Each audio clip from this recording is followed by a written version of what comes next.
Good evening, humans. Tyrannosaurusmoth here, and tonight we're taking a look at the Thundercats Ultimates Mongor figure from Super 7. Let's do this.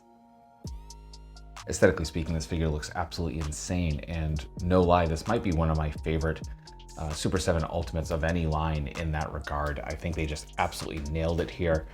There's definitely a lot of attention to detail. There's a lot more paint than we often see, and that's great. I mean, even the torso, like at first I thought it was just gonna be gray plastic, but there's a very nice little bit of a wash here just to kind of bring everything out, like the textures of the kind of like short fur and you know, a lot of the muscle definition, and just it does a lot, especially from a distance, to kind of just bring that out. Then we get that face sculpt, which is just perfect. Absolutely love everything about this. The wash they used here at the head too just brings out all the hair. Just that really kind of does a great service for the sculpt, which is utterly fantastic.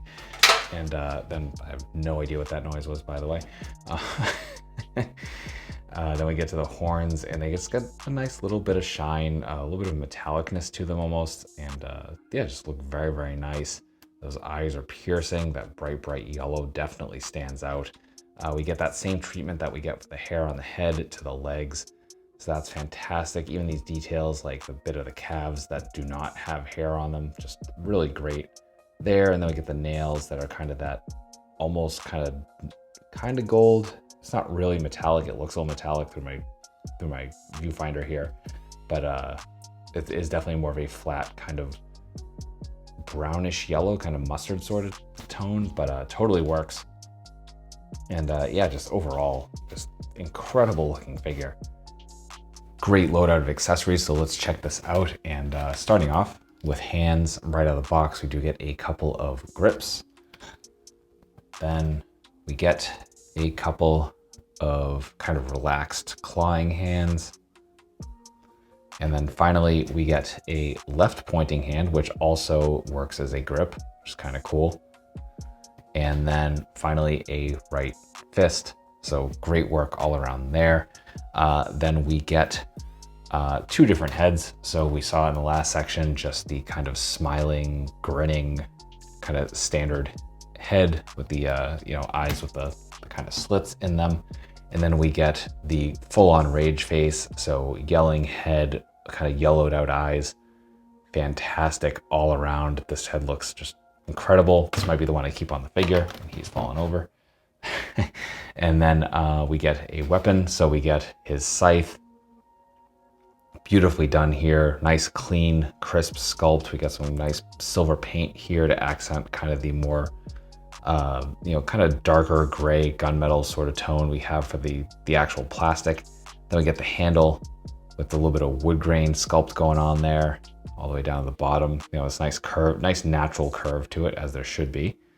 And for that, we do have a flame effect, which comes on in the box.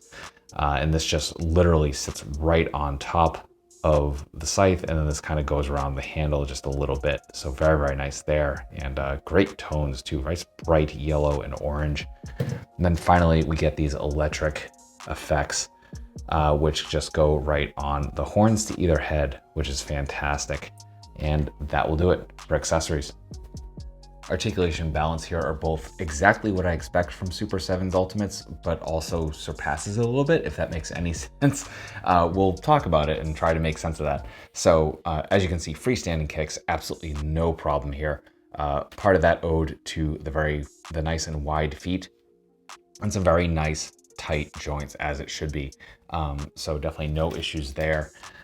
But going into the finer points for the head, we do have a kind of barbell joint coming here into the head, but you can see that between the hair and the beard, we're not going to get anything. This is also a very kind of hard plastic. It actually kind of hurts to touch the ends of the hair. So yeah, we're not going to get anything up or down, just get a little bit of movement like that. We do get a little bit of tilt here, which is kind of nice. Then some rotation, but that's going to be about it.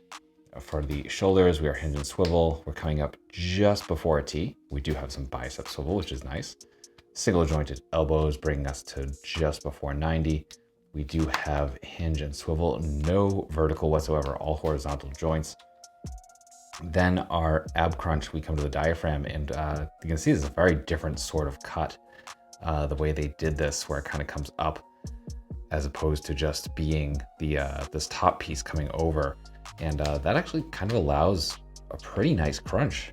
Like it's not crazy. It's not, you're not getting Spider-Man poses out of that, but I mean, that looks really nice. And some decent arch back, especially considering there's the hair sculpt back here. So I'm very happy with that. We come to the hips and we do have swivel hidden beautifully again with the way they kind of did the hip piece coming up. Speaking of those hips, we're coming out about this far. We are hindered by this piece, which is an overlay, and is, you know, very pliable, but just kind of not give us the range, which is okay, because again, we got those freestanding kicks, no issue. Our front kick, not so much better. Again, we're kind of like coming down here. Definitely not hitting 90, but we do get a thigh swivel because of that assembly that we've seen on a lot of the Ultimates. Our knees are single jointed, and we're coming to, you know, just before 90. We do get some rotation there as well. So there's that. Then we come to ankles and we're getting a little bit of point, a ton of forward, and some actually fantastic rocker. So that will do it for articulation. Getting into size comparisons, here is with a couple anthropomorphic livestock characters, with some other Super 7 Ultimates, with some domestics, with some imports, with some monsters.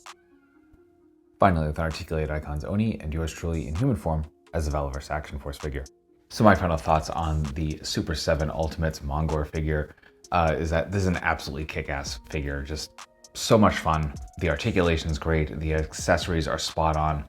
The aesthetics are just even more than I expected.